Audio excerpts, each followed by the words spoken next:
Welcome to the Santa Cruz Coffee Break. If you're watching on YouTube or listening on Apple Podcast, please follow, hit the like button, or any subscribes.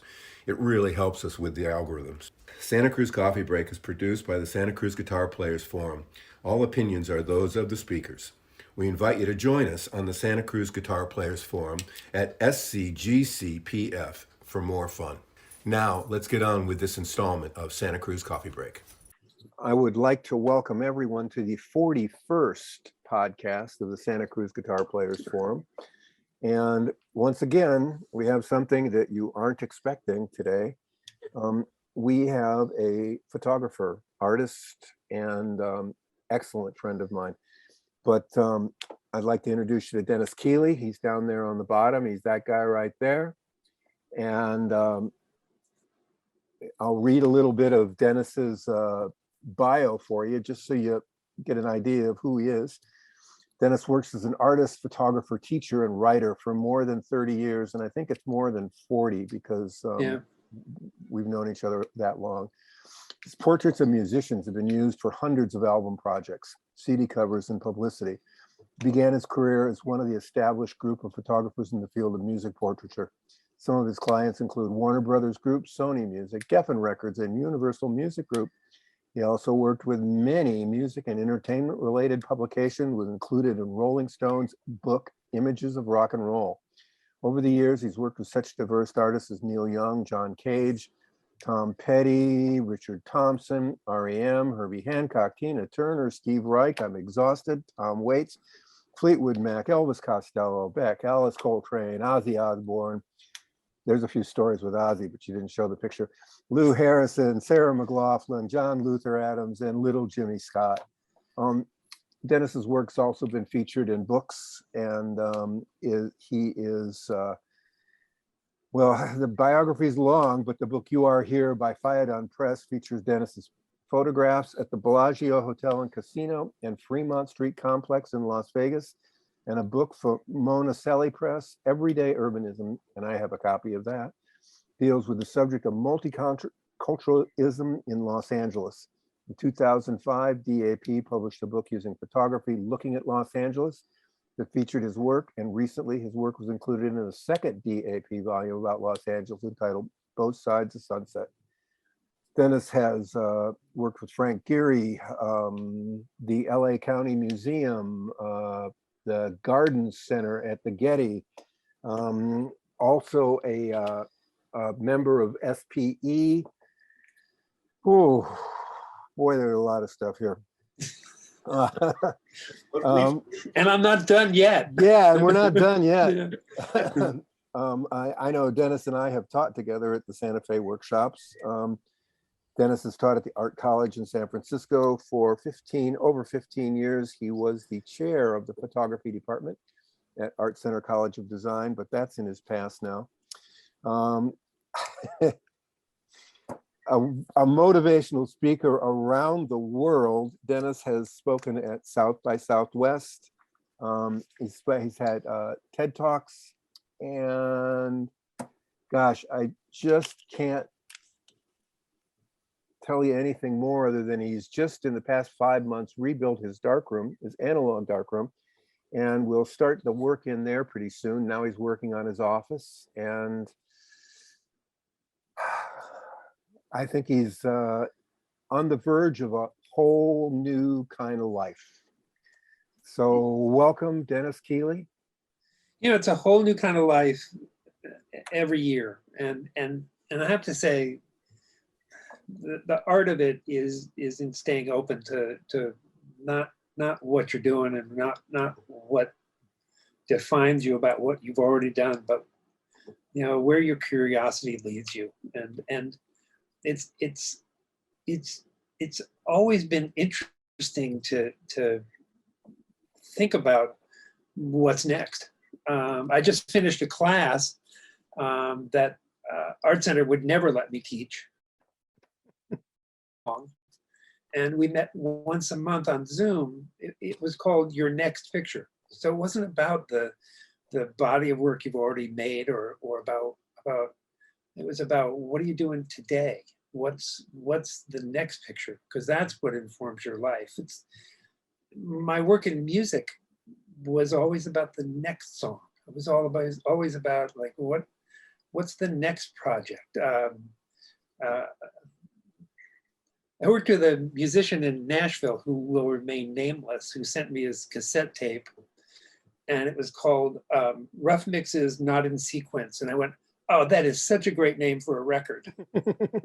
And he said, that's not the name of my record.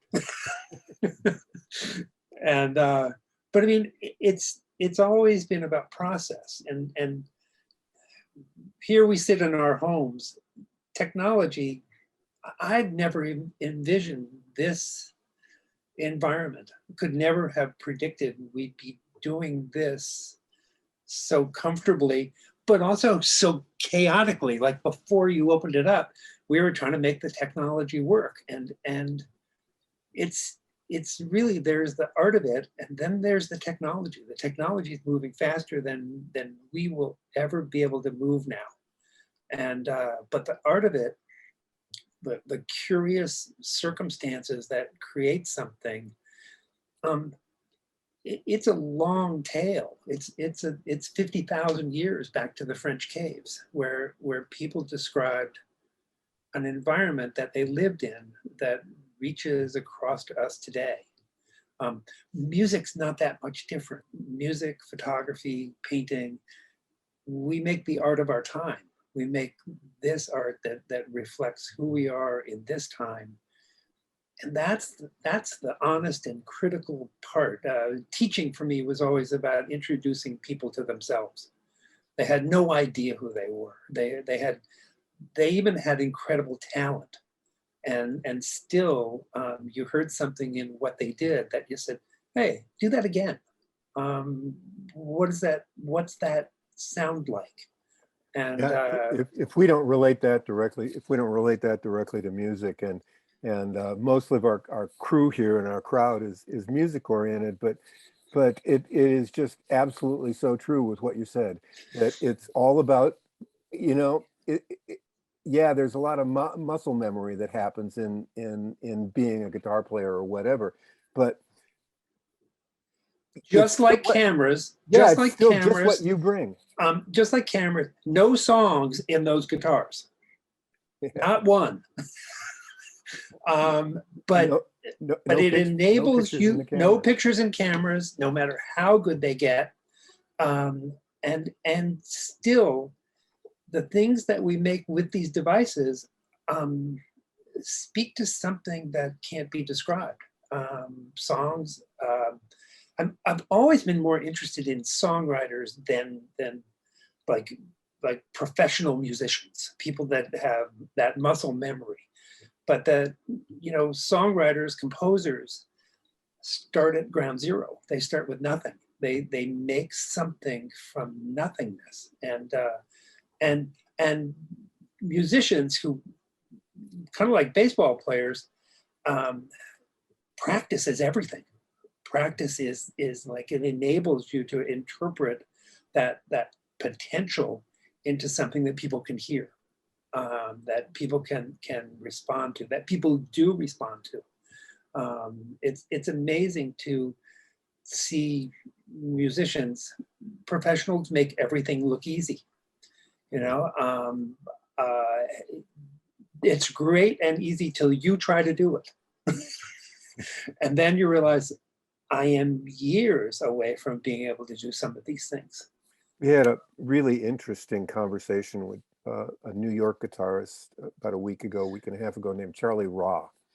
And it was fascinating because he's a writer and he's a cinematic writer. And it's fascinating that he said how he writes too. And Tad, slap me if I go off on this the wrong way.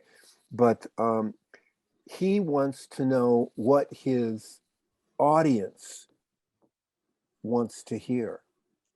And then he creates around that. But he said, then I'm starting from a place where I already have acceptance versus the fact that I'm just trying to go out there and make something. He said, I enjoy watching people enjoy what I do. So that's the greatest, So I'm going to jump out of order here, but I worked with Neil Young, and Neil was so honest. He said, people don't come to see me to play my new stuff. They don't. They come to see me play a song that resonated in their life 25, 30 years ago. But he said, if I don't play that song, like, who am I? It's like, I have this amazing life playing a song that every time I play it, it's a little worse. I know exactly how it works. It's like the first time I played that song, it was a miracle. I didn't know how it ended. Ending songs or finishing songs is like falling downstairs. It's like all of a sudden you're at the bottom of the stairs, the thing is complete. You pick yourself up, you look where you've been, and you can do it again. And he said, but if I don't play that song for those people, who am I? I have this amazing life, and it's 3 minutes out of my life, and it completes them. They go home hearing the song that they remember a moment in their life. That's not mine. But he said, it's my connection to something that I can never understand. It's like we shared a moment, we shared space in something that only I can do that. And they go home owning that. They go home with a memory that's indelible. And he said, and the price they pay is they have to listen to my new stuff. So it's like, I'm not just going to play the song I wrote when I was 22 when I'm 65. That's like, I'm a creative person. And I was going to say, it's interesting when you hear some of these musicians do songs that they wrote 30 or 40 years ago, and they reinterpret them. I love that. They change them, and it can be very interesting to see how the artist reinterprets their own work. Although at the same time, I think you frequently find the audience is less accepting of the new expression. That's right. So I know you're recording this, but I can't really care about this. But so Jackson Browne, not my favorite guy. My wife, over the moon with that guy, and she dragged me to see him. And the one thing I said to her, I said, look, if I'm going to go see Jackson Browne, I'm not going to sit off to the left in the back. I have to at least have a good seat. And, he showed up, and he showed up with about 8 or 9 musicians. There were never more than 4 on the stage at the same time. But even after the second song, he threw the set list out. He said, I make the set list, but when people call out the song, they make a better set list than I do. And he said, we've got people that can play these songs, and they're really talented. I love being on stage with these guys, and we'll play anything you want us to play. So just call it out. He said, look, we're not going to play Freebird. We know it, but we're not going to play it. But we're going to play a song from each one of these people that are going to be on stage. We're going to play one of their songs as well as my songs. And I wound up being at this concert, seeing something that I didn't expect at all. I saw him reinterpret his music with different people, with new people in different ways. It was really remarkable to see the courage that somebody brought to that environment, to be playing and improvising on stage in front of thousands of people. It was great to see that how much fun he had. That when you can let go of like who people tell you are, you can really have a lot of fun. I took pictures of Neil Young. I talked to him on the phone after. I said, so I'll send you the pictures. He said, what, you want me to do your job too? And I said, well, no, you're supposed to pick the pictures. That's the way it works. He said, no, man, I just write the music. He said, you're the photographer, you pick the picture. And I said, wow, I've never met anybody that he said, look, this is the way I do it. I don't really, it's your name on there. He said, if I think you can see this in a documentary about David Geffen. He said, you know, when I have trouble writing a song, I don't call David Geffen. But as soon as they have trouble selling the record, they call me. He said, I never said I could sell records. I said I could write records. I could make songs. I never said I could sell them. Their job is to sell them. And he said, I don't have any trouble making songs. I have built this life almost outside that mechanism. And he said, I'm not going to change it at this point. It's like, I just love like making music. It's new every day. It's my pictures similar. It wasn't really about style or conforming to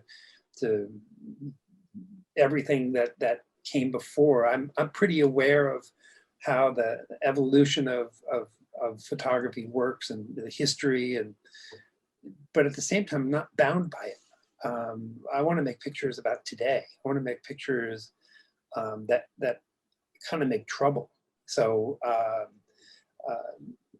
all the things that we use in making pictures has changed, except for lighting, except for how we use light, about how we think about what things look like, and that visual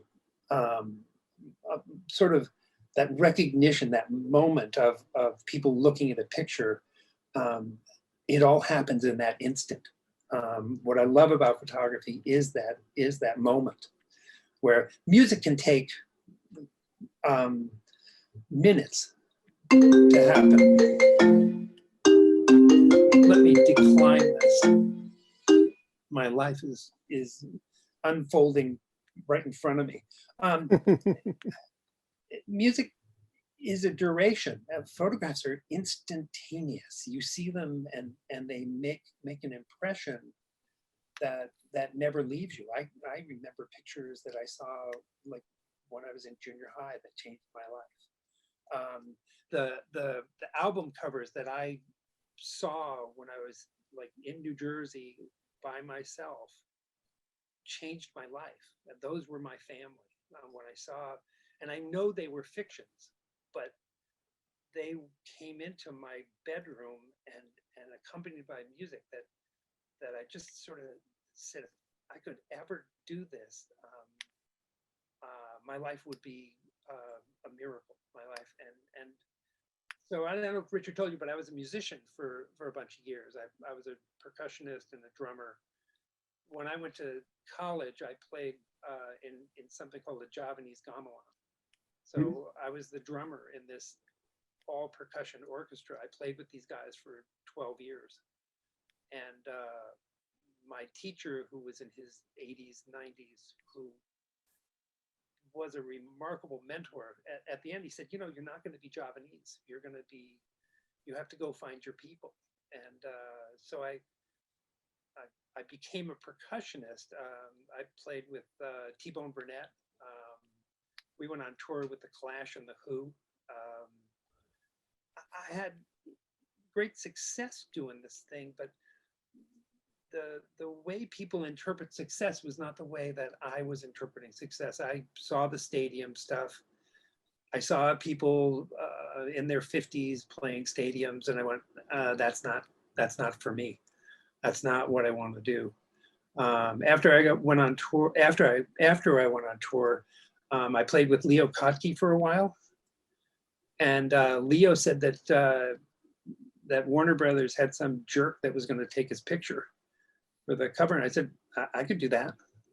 And so he said, well, you have to go see this woman at Warner Brothers and talk to her. So I went and talked to her. I showed her the portfolio that I had of musicians already, and she said, wow, you really could do this. And it was a career change. It was really just a shift into not being on the road. It was about making a a thing that accompanied the music. It was about interpreting who they were in a way that wasn't exactly their truth. It was a truth that we shared. It was something that the people said, well, can you make a picture of this? And I'm like, yeah, probably. Let's try. And for 30 years, I had pretty good conversations about music, about pictures, about that whole environment of people seeing something and then listening to something. You could put the best picture on the worst record and it wouldn't sell. And you could put the worst picture on the best record, it would sell like crazy. And I liked that sort of imbalance, that sense of chance, that sense of like, well, we're going to just make great pictures, and people may hate them, but that's not what it's about. It's really about, let's make something together that is interesting, that we're curious about. That to me is one of the things that's really fascinating about photography, is that you don't have to create a great picture for people to be fascinated by it or absorbed by it or disgusted by it. Yep. That doesn't work with music. You know, you make really bad music, people will walk away. They won't. But the thing I wanted to ask about really quickly, it sounds like if you were doing all this great musical work and already had a portfolio, how did that transition happen? When did you start picking up a camera and saying, screw it, I'm going to just take a few pictures during this verse? Well, after college, I had to make a living. So I got a job in aerospace for a while. And that nearly killed me. I had a top secret clearance. I was working for TRW and Hughes. And then I quit that job. I'm really good at quitting. So that's something that has followed me.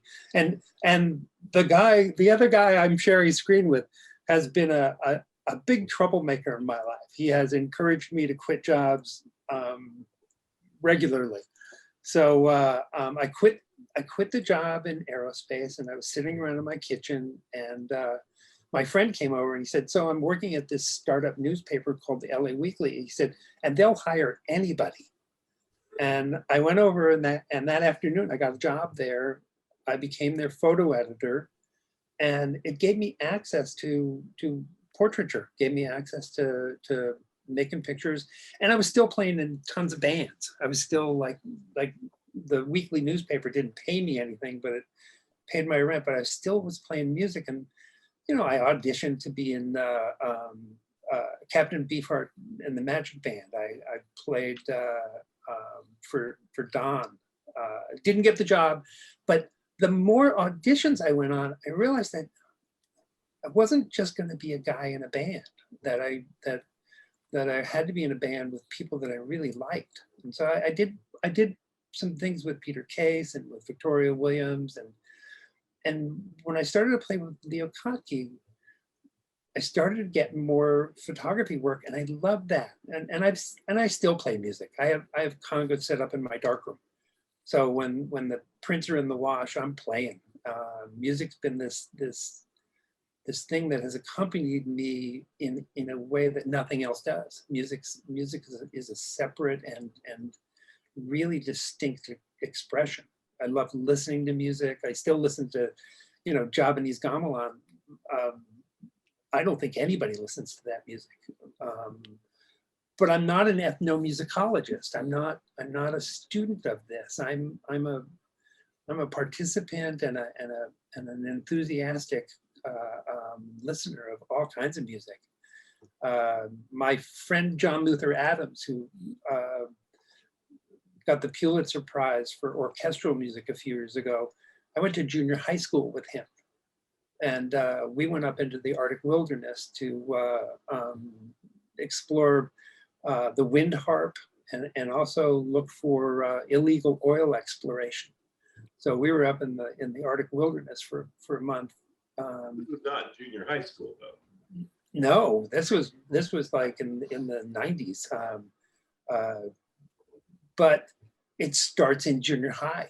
It's those relationships start with being a kid in junior high, listening to John Coltrane and John Cage and a number of like experimental musicians, and also traditional musicians, people that play things that, I'll say it, that everybody likes. You know, there's a universal sort of invitation to just love music and love photography. I've made a couple of these transitions after music changed, after iTunes came and decimated bands and ways that they made music. I had this opportunity to apply for a job teaching photography, and to create a curriculum for people to learn in, to create an environment where it was a 360 learning environment for art was irresistible to me. I just said, this is an opportunity that only comes around once in your lifetime. And in the end, I accomplished a lot of the things that I wanted to do. And then the structure, the institutional structure, same thing with music, same thing with technology, these institutional structures became too confined, too small, too unoriginal. You know, we're living in a time where making everything great again is just a reflection of the past. I'm done with let's just make everything great. Like, let's make everything great now, new. Let's explore things that the technology allows us to do, that the creative part of it is the foundation, is the part where, you know, this is a wonderful, unbreakable circle. In terms of drumming, if you don't learn the basics, you're not going to be able to play the cool stuff. You have to start with the book. I had a great teacher who said, so here's the book. The book will teach you how to do independence of hands. It'll teach you how to think about music. It'll teach you all the ways that people learn to do this. He said, if you play the book with other people, it won't work. Playing with other people, it's all about listening. He said, it's like, that's when you throw the book out. And that's when things really happen. That's why you practice. Practice for performance, not because you're going to be, you know, the best teacher in the world. You want to be a creative person. You want to use those tools to express something that only practice will allow you to do that. Practice is the window and it's the door that you walk through. That a good practice feels terrible. Your hands hurt, you know, your brain hurts. You didn't practice the cool stuff. You practiced the basics. And school was a place where I could initiate a vision for the future, but also this sense of practice where we're going back to the beginning. We're going to go back to like the fundamentals. We're going to talk about composition. We're going to talk about exposure. We're going to talk about, and these are things that Richard and I talked about till the cows came home. We've had several adventures. Oh yes, long distance adventures, and some quite terrifying. I'm going to share a picture with everybody right now. I think it's the last time we got a chance to photograph together. I think so. Because usually it was okay, car trip, let's go. Yeah, we were both vegetarians at the time that Dennis got married, and for his bachelor party, we went to 29 Palms and ate barbecue. And here's two people that hadn't eaten meat in a tremendous amount of time. And all of a sudden, we're both eating barbecue. Mm-hmm. But I'm going to share a picture right now, and Dennis can talk about it a little bit. We're very lucky. Yes. After this picture, we'll show you this picture here, and we'll tell you that we are very lucky. So Richard and I were going to teach this workshop up in Big Sur. And so I went up there a couple of weeks before. We were location scouting. And Richard said, "Oh, there's this place I know, mile, whatever it was, mile 16 down the PCH." And he said, "I think it might be a really cool place for like late in the afternoon." And we both work every camera in the world. One of the things that Richard and I share is that everything from 35 to 2 1/4 to 4x5 to 8x10, it's picking the right thing for the thing you're trying to do. And so we're hiking down this incline, holding these 4x5s and tripods and camera bags, and I'm going, well, this is pretty adventurous.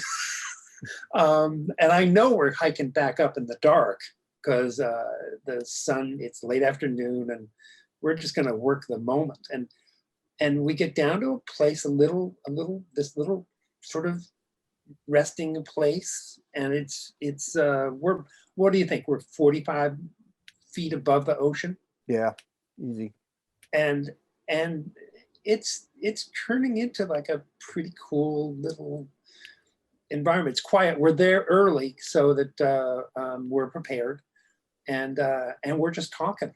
We're talking about what the stuff we always talk about. We're talking about our marriages. We're talking about our work. We're talking about life in general.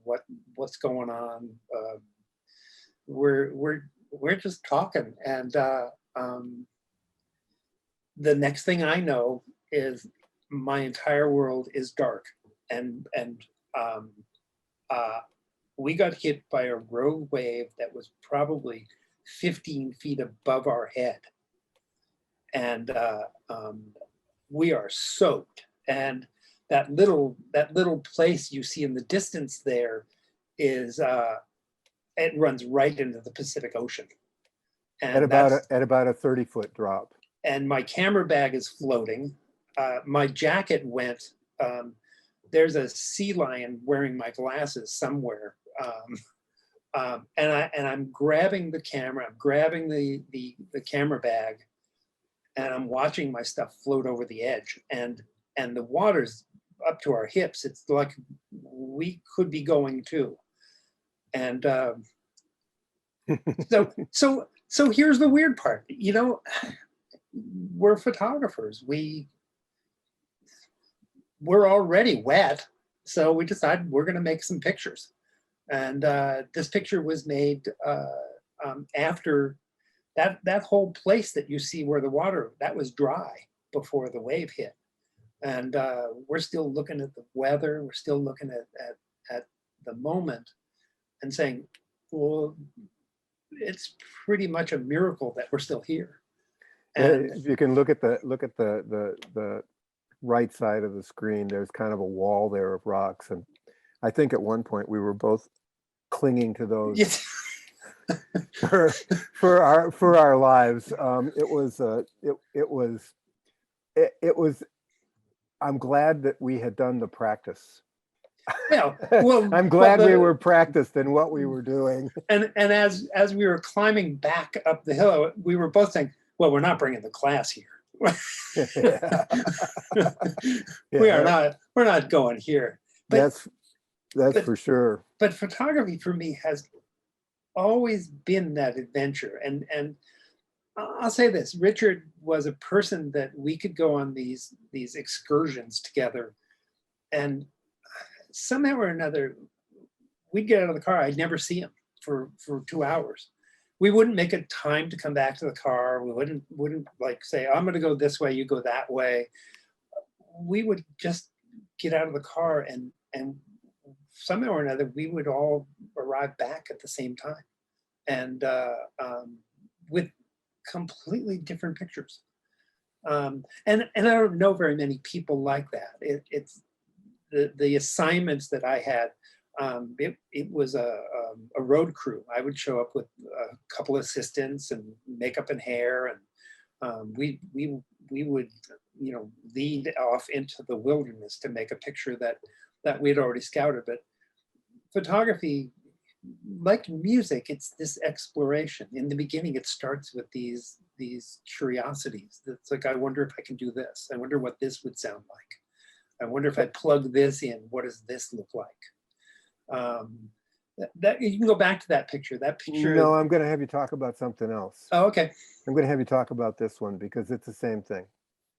I like that. Come on, that's not what I want you to do. Technology. Oh gosh. Okay, so I'm going to try this. What do I have to do here? I want you. This is what I want is you. Hold shift. Nope, I don't want to do that. Can I share that? It's still doing the same thing. Here, leave that up and I'll talk about this for a No, second. I'm going to take it away. Okay. There you go. Now let's see if we can get this one, because this is what I really want you to talk about, because this is a fantastic image. Which one is it? And I'll just start. It's Sarah. That's Sarah? Let's look at that one. Let's talk about that one. So this is a portrait I made of Sarah McLachlan, and a lot of these people, I didn't know who they were.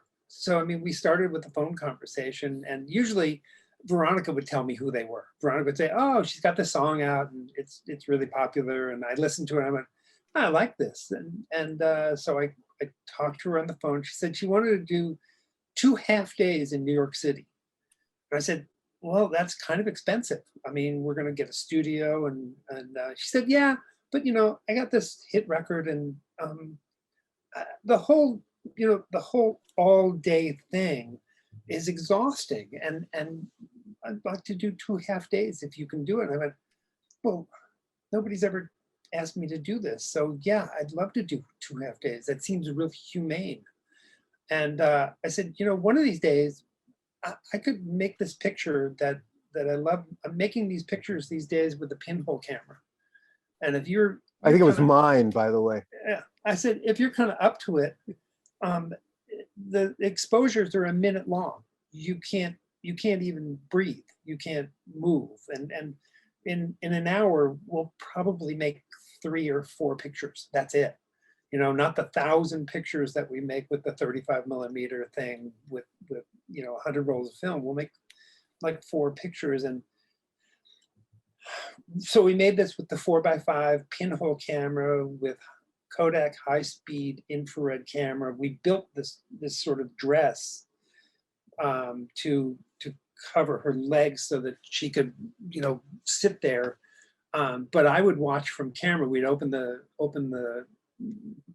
little lever that exposes the film, and then I would just watch her for a minute. And in 30 seconds, if she took a breath, say, okay, this one won't work. So we'd throw that out and start again. But we did make about 4 images, and they were beautiful. They were everything that I wanted. They were meditative. They were about crossing time. It was about using technology that's really ancient, and applying it to something that there was an element in her music that was not about the girl from Canada.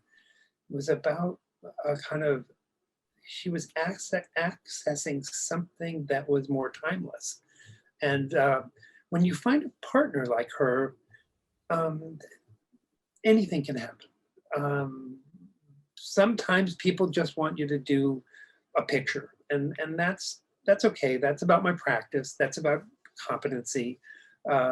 Sometimes people hire these people in their band that are so good, I can't believe how good they are, but they're not playing their music. They're playing somebody else's music, and they're good at it. But there is something about the magic between people that are letting go of what they've already done and letting something else happen. So letting the accidents come in. And when you see something like that, you're seeing something that it's a special moment. It's a special time. And it happens in photography. It can happen in painting. It can happen in sculpture. You hit the chisel just right. Writers happen. They do this all the time. I I taught a class with a writer. He said, when you write the one thing, he said, you throw out everything you wrote before and you write that thing. He said, but you can't write it again.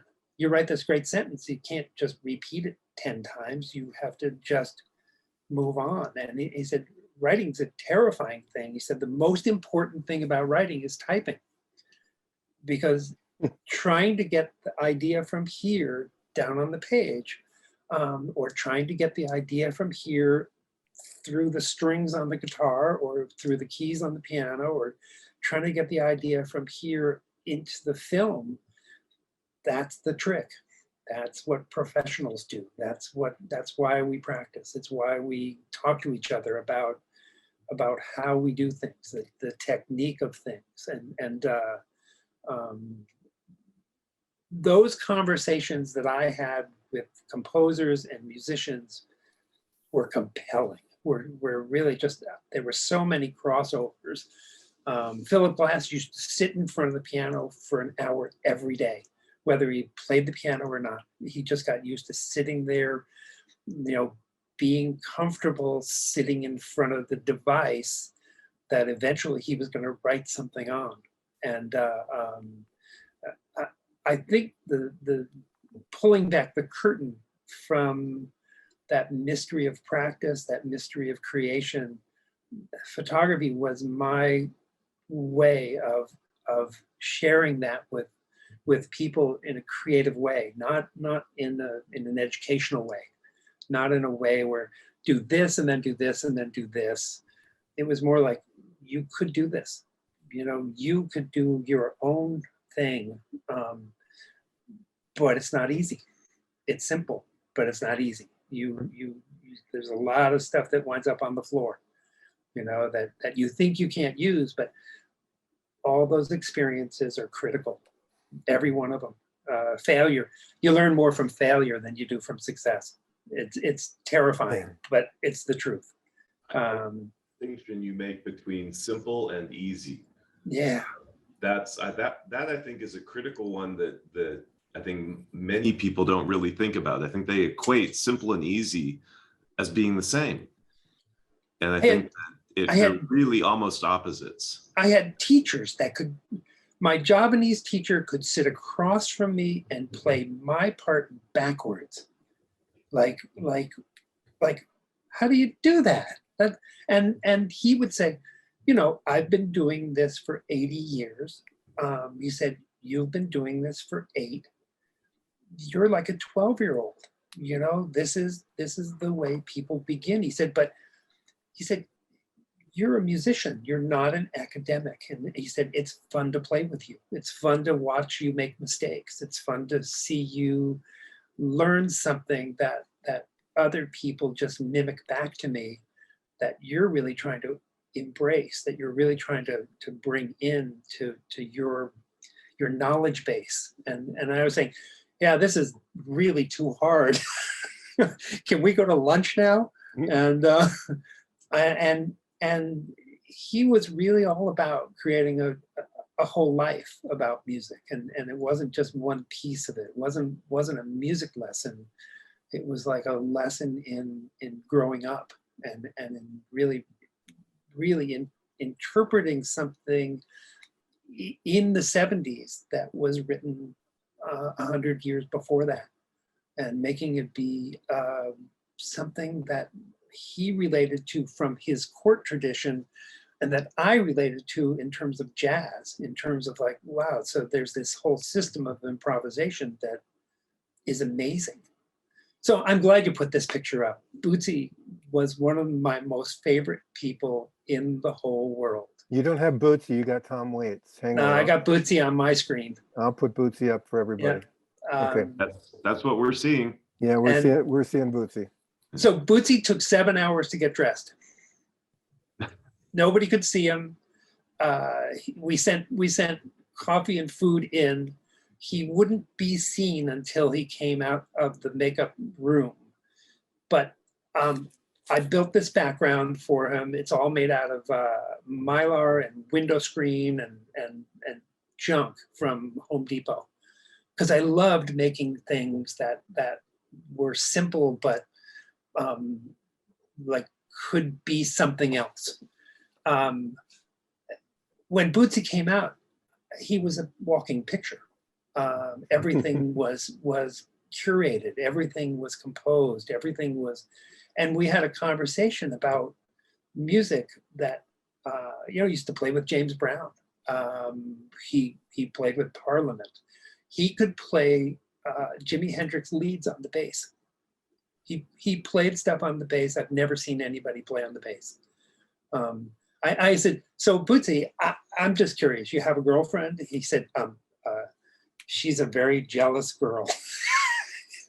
He said, she doesn't like competition. And he was this guy that I never thought I would meet.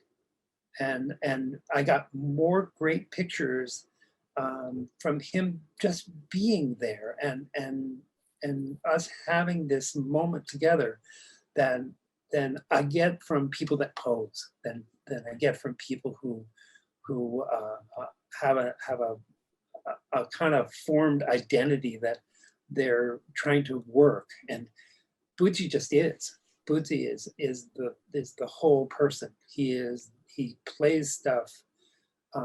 It's what he loves to do. He loves to play.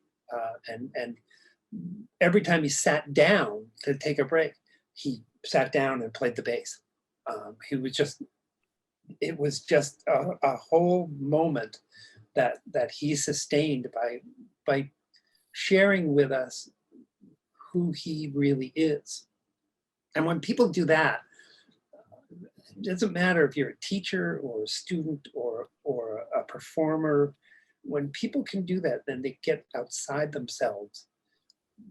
Something happens that's indescribable.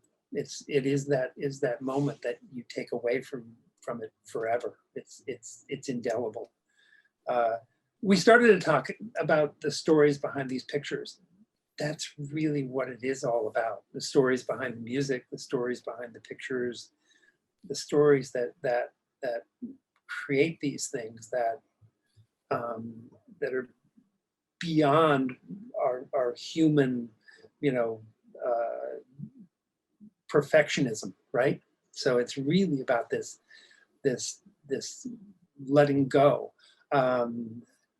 You will absolutely hear that in every musician I think that we've talked to, is the magic happens when they let go and they listen.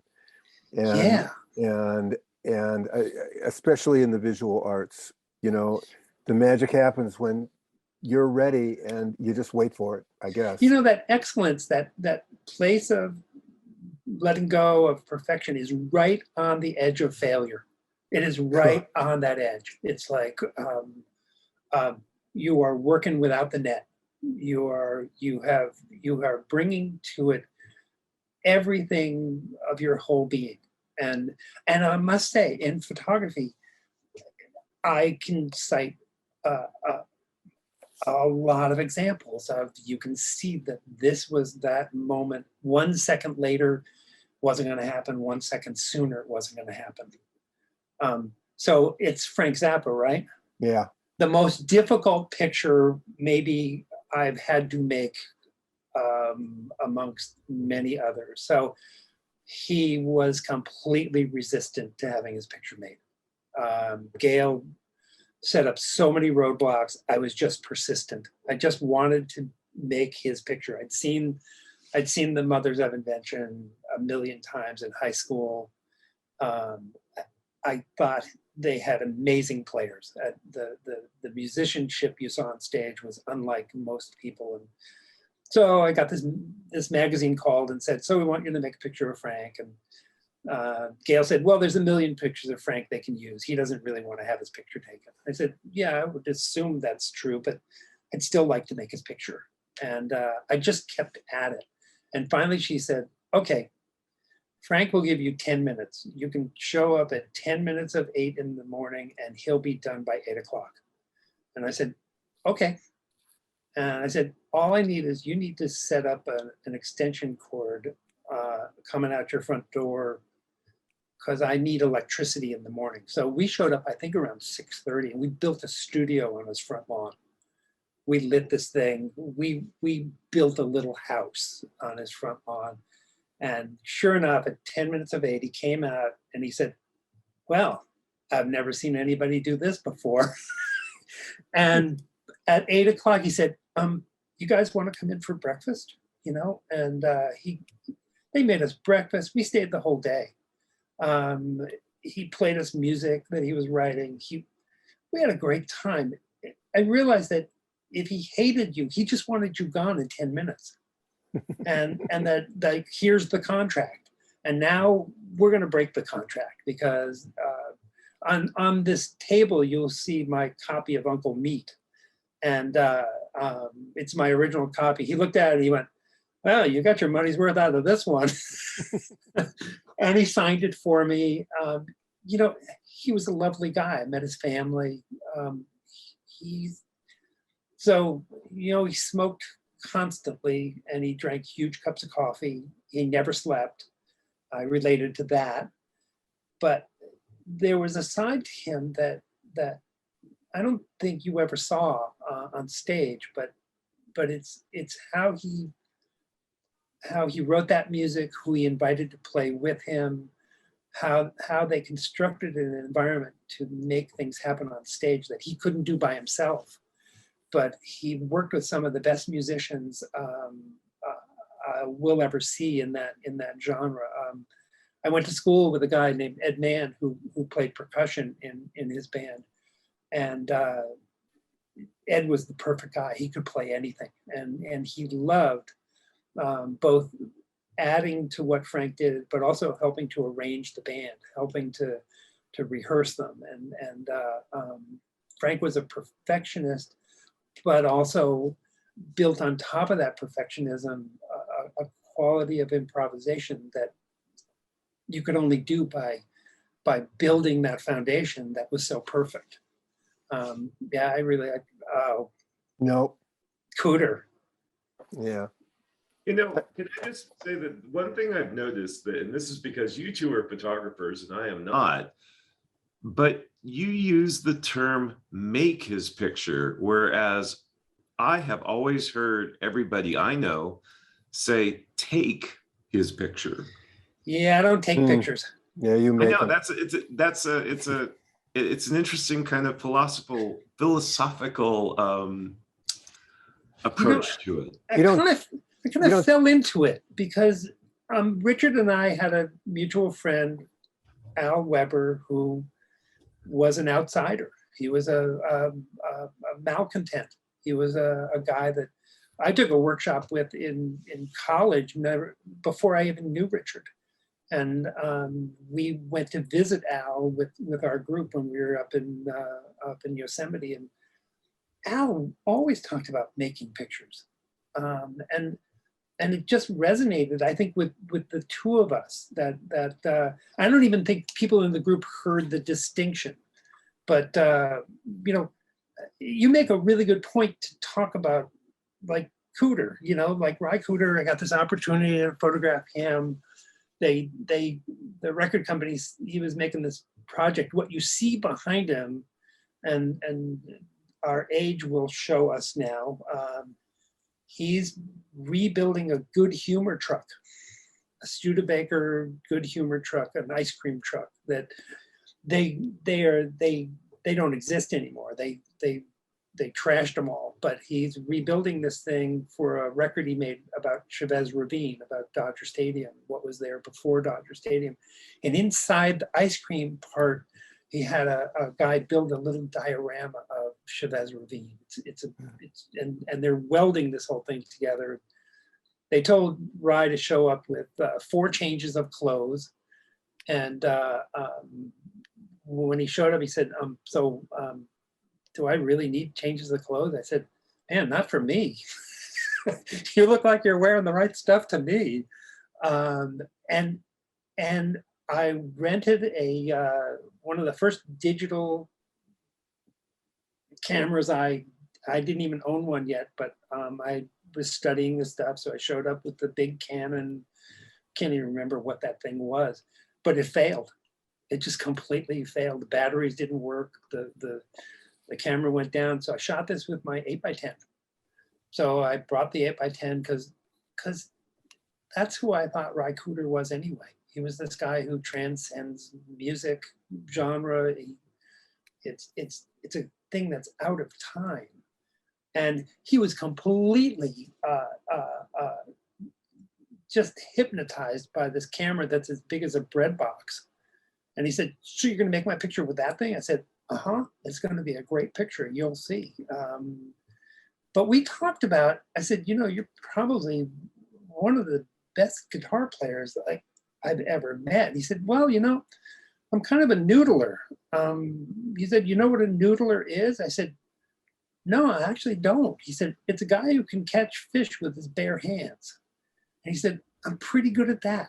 I'm really pretty good at like I go to the place and I see where the fish are and like that's what makes it possible for me. He said, it's not really about the parts. It's really, they hire me to solve some sort of problem they don't even know they have.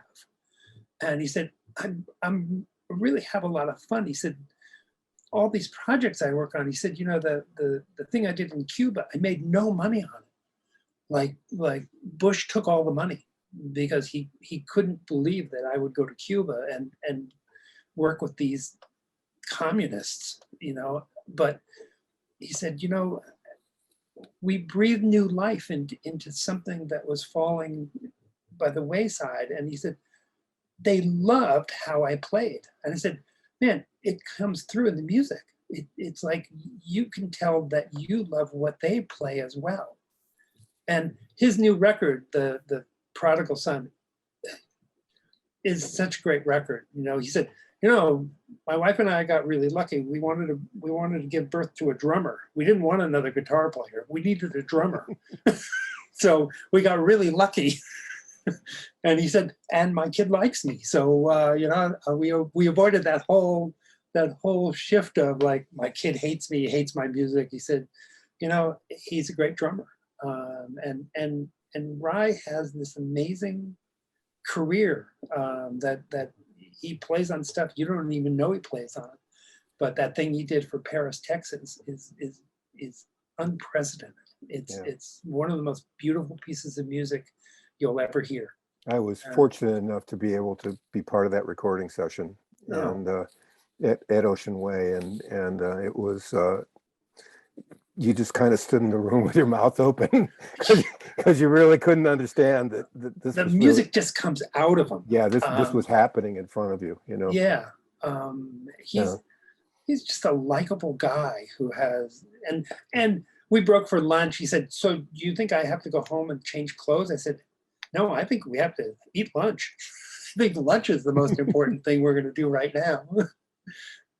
But, I love helping people move through this thing that you spoke about.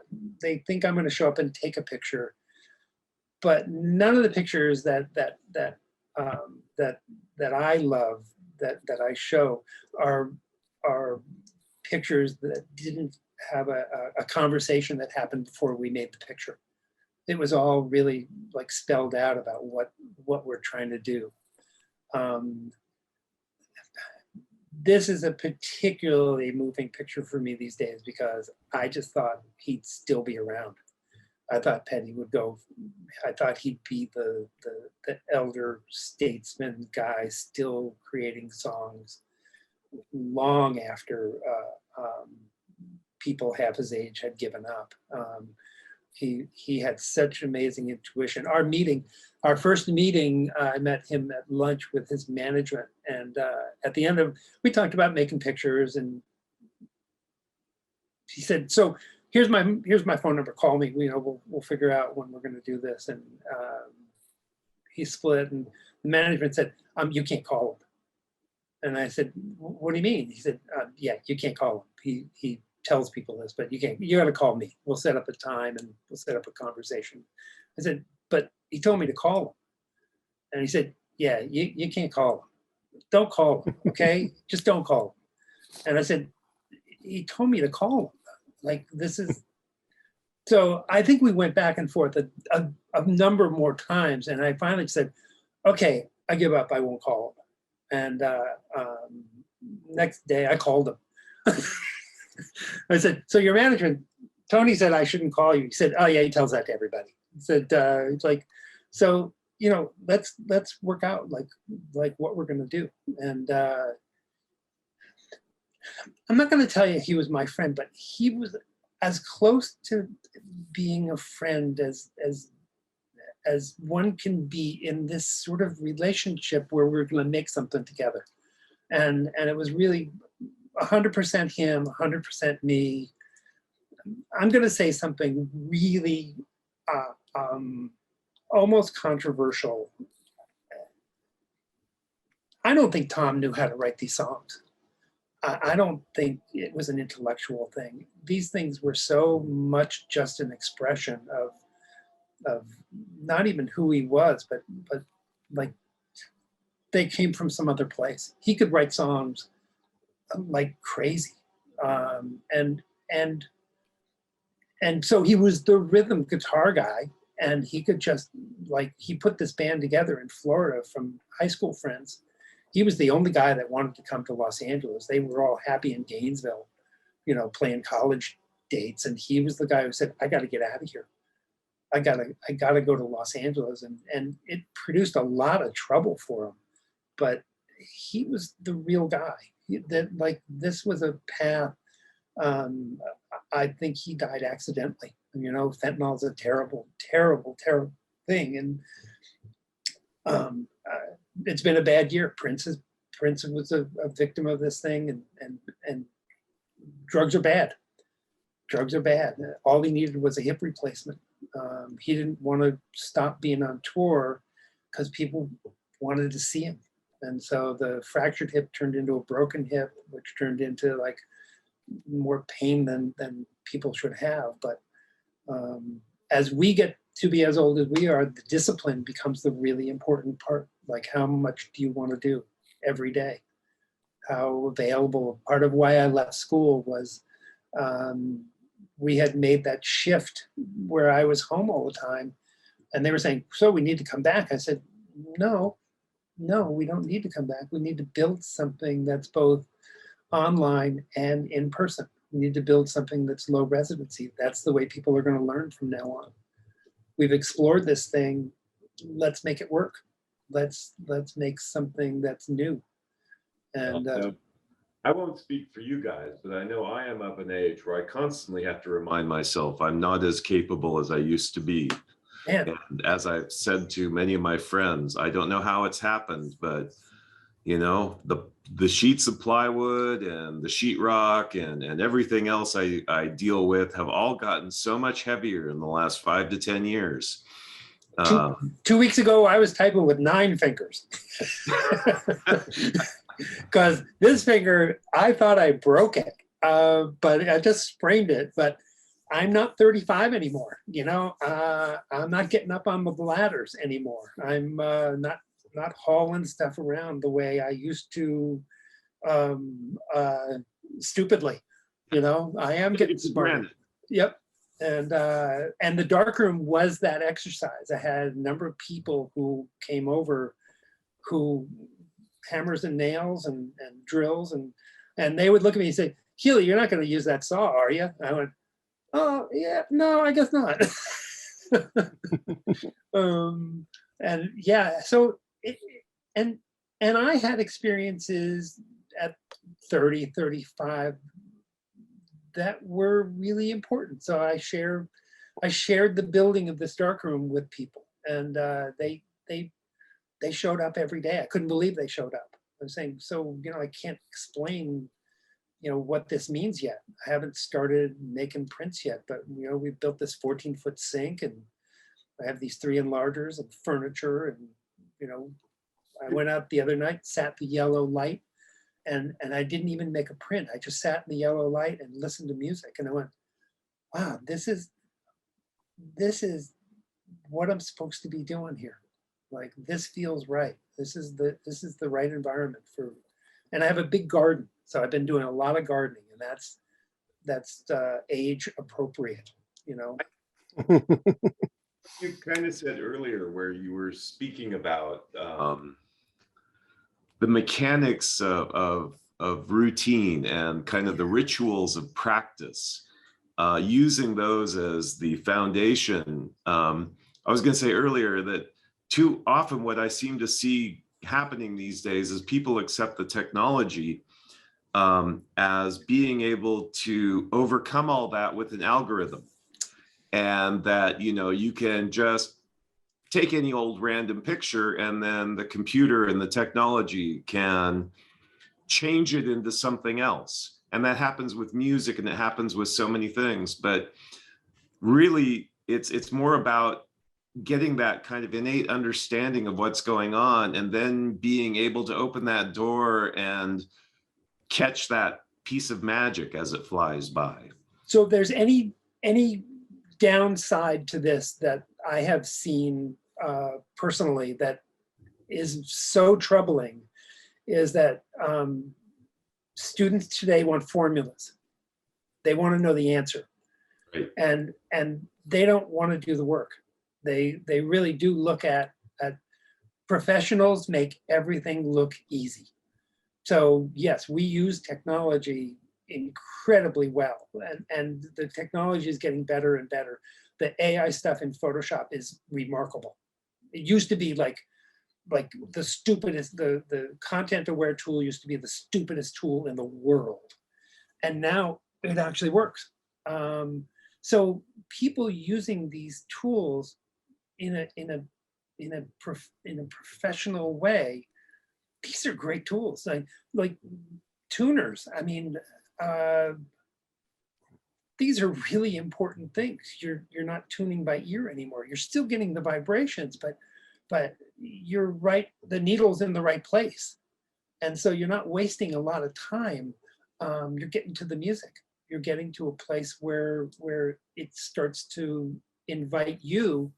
What are you bringing to the party? Are you just going to be a technician? Are you just going to be the tuner guy? Wow, he plays really well in tune. I'm going home now. And one of the things I've noticed, like the simplest one, is the dictionary. Nowadays, nobody owns a dictionary because you can look up a word on your phone or on your computer, and you don't have to deal with opening up this big, huge book and flipping through the pages. But opening up that book and flipping through the pages, I would always stop at a dozen other words or a dozen other definitions. And it was eye-opening. Eventually I'd get to the word I needed, but it was like a journey. So I don't want this to devolve into an old guy conversation. Okay, let's get away from the old. But no, you are so right. I do a lot of writing. I would always give my students in the back a kind of a list of vocabulary words that I use with no definitions. Just like, go look it up. These things are about this, like, I don't know how to say this, trying to start the curiosity, right? Not telling people to be curious, letting them find their own path. And the formulas for jobs for in music, in art, in photography, I don't want any of those jobs. I don't want a job in education anymore. We're not don't get me started, but we are only teaching 20th century technology and skill and ideas. The 21st century stuff is all around us. It is there, but it's scary. It's about change. It's about transition. Schools are antiquated ways of learning. It's an institution that's pricing itself out of existence with skill sets that are already, you can buy them for 99 cents or you can get them on YouTube for free. And why you would spend $40,000 on an education that promises you so little, when really it gets down to like, okay, moron, practice every day, try that. Try that for 30 days and see what happens. Go back to the fundamentals. See, don't look at 1980s photography. Look at paintings from 1640. Look at where inspiration happened in a way that crosses time. Listen to music. Listen to Monteverdi. Listen to stuff where people didn't have all these advantages, but were playing things that are beautiful today. Go back to Bach, and know that orchestras in those days were terrible. There was no universal tuning forks. People just like winged it. This is the lesson for us, is that don't forget to wing it. Don't forget to like look at all the stuff that's being offered you today and then throw it out. It's you and this piece of wood with strings on it. And when you see what folk traditions have done in every country in the whole world with less, man, they're cooking the thing. You listen to those guys playing the kora, they're doing stuff that most people can't do today. And those resonances are critically important. I have a conversation with a remarkable photographer, a guy named Keith Carter. And Carter and I talk for years now about what makes a person look at a picture twice. Everybody looks at a picture once. What makes a person look at it again? What makes people listen to a song twice? Like I got to hear that again. I give an assignment to my students, 50 great things, like 50 great things in order. What are the 50 great things in your life?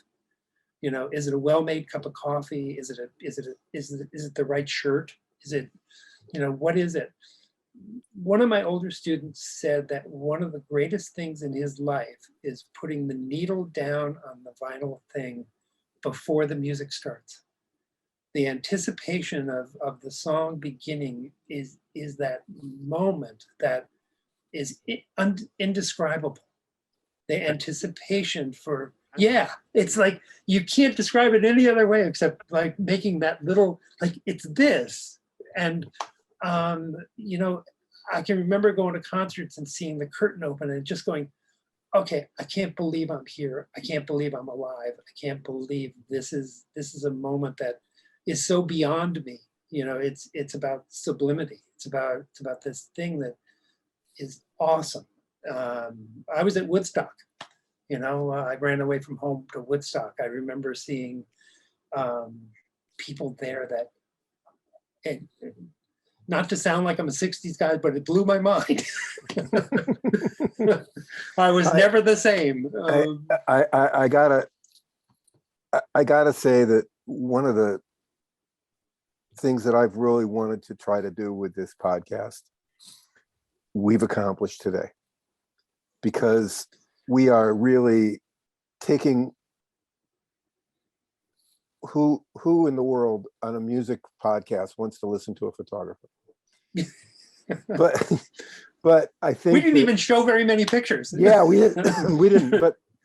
But I think that the level of thought that goes into creating anything, whether it's music or it's an image or it's a film or it's a great dinner, it's all the same. And we've had this unbelievable opportunity today to listen to, and I think Dennis is probably about 40 or 50 times smarter than I am in a whole bunch of areas, and but you're really being offered a different perspective and a different point of view, and a very, very thoughtful point of view. And you can imagine what 12 hours of the two of us together in a car would be like. And it's really pretty brutalized. anybody else. And I think we've kind of brutalized our listeners a little bit here today in this, but I got to tell you that probably out of the hour and 15 minutes that we've been on the phone, there's been something that's been very, very, very important that was said about every 40 seconds. So, so I wrote down something that I didn't. I kind of want to leave you with this, and I didn't want to not get this said in the time. I didn't set my watch or anything, but there's two kinds of people, and how do you get to Carnegie Hall? You either practice like crazy or you buy a ticket. The first time I walked out on stage at the Kingdome, I realized like life's not a rehearsal. It's like this is that moment, and I was overwhelmed by being on that stage, and in sound check we made the sound be perfect, like I never heard music played with other people where I could have anything I wanted in my monitors. And the audience out there, you can't recreate that. Being on that side of things changed my life. It was about wanting to be in a place of criticality, of pushing myself to something that was impossible. In New Jersey, I never imagined that I would ever be in a place playing music for people who showed up to see something that meant something to them, and that relationship, critically important, but the part inside me, and Richard, you doing something here that's about three people. It's about more than one. What can happen with more than one? And teaching was really important for me to explore that. But this is the new college. This is the new environment for 360-degree learning. The one-dimensional classroom has run out of steam. People, it's a new time. People are learning differently. People, we talked about this. People want formulas. I wanted formulas in school too. Just show me the answer. But my teachers wouldn't do that. They refused. They just went, oh, what a ridiculous thing to ask for. Don't you want to learn how to do this for yourself? And technology is this thing that invites us, not every minute or every day, but every second now, to be ourselves. It's supposed to lead us back to each other, the bigger global community. This is it today. This is the thing that reaches out past ourselves, past the limits of what we can do in our different locations, to people that are going to be our new friends. They're going to be our new family, the new creative people, the new people that pick up the baton and run with it. And it's not going to come from a return to something that's formulaic. It's going to come from like letting go and seeing, so what can happen? Richard and I would get in the car. We didn't know where we were going, but somehow or another, it's like, let's stop here. Let's stop here. Let's see what happens. And the connection from practice and fundamentals and the experience of dedicating yourself to doing something more than you are in the moment, man, that's life. That's the part that never stops. I love being a part of it. I love being invited to these kinds of rooms, and I always say yes. No is always negotiable. It's so important that you not look for that formula. Yeah. But you actually look at what is inside you that will put your brand on it when you put it out there. And the traditional way of learning would be 4 + 3 = 7. And f8 and a 60th of a Yep. second and be Yep. there is a wonderful thing. But if you then start to learn to think and you start to question and you start to do all that stuff, well, all of a sudden, why comes up a lot. And why does it have to be this? And why does it have to be this? And then it's thrown back to you to go in out there and explore that. And that's what technology brings us right now is there's 80 million people that have probably explored it. And Yep. they've explored it 80 million different ways. And it's how you do it. And 79,000, 999 of them didn't start with why. Yep. They started with, I can let me get the book out.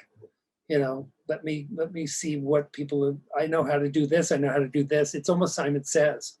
Simon says, do this, do this, do this, do this. And then the big question, like, do this. And you kind of go, wow, now what? Now anything can happen. And the thing is up to you. And but I'm meeting a whole bunch of people that are really on board. Like we're sailing the ship out to the unknown. God knows where we're sailing it, but like that. I'll always get on that ship. yeah. I think every time. It's good company. Dennis, you've been unbelievably gracious with time that you've given us today. I Richard, yes to always. We continue to make trouble, and now we have a new partner, Ted. I just got to say that the one thing I've taken away from this is someday I want to go on a 12-hour car ride with you and Richard, because that would just be amazing. I've had the pleasure of going on a nice long ride with Richard. It's a scary place to go. The cool things about the 90s was that Richard could get rental cars. I will say this right now, and God forbid if Hertz would figure out, but I've got a lot of stuff coming up in the next couple of months where I need to move around a lot, and traveling is expensive. And last Thursday I got this email from Hertz, and it said all your points are going to go away in October 2022, and you have 13,000. Oh my God. I thought I had like 200. Yeah. So I immediately booked it for a week to go to Portland. I'm working with Eric Sky and Jamie Stillway and Tim Connell up there.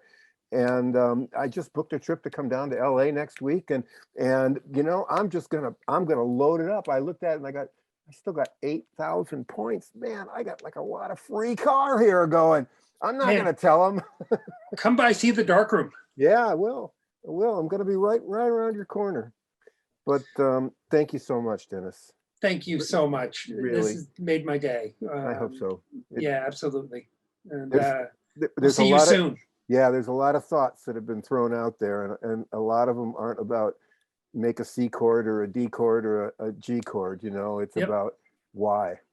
Yep. And for all those people who actually are only listening to this podcast, please log into the Santa Cruz Guitar Players Forum or look us up on YouTube so that you can see these images and find the links to a lot of this stuff. Because I initially thought when you said we were breaking new ground here was the fact that we were doing an audio podcast about visual material, which I thought was kind of interesting. Yeah, it challenges your imagination. Yes. Dennis, yes. You have a website? Yeah, it's DennisKeeleyPhoto.com.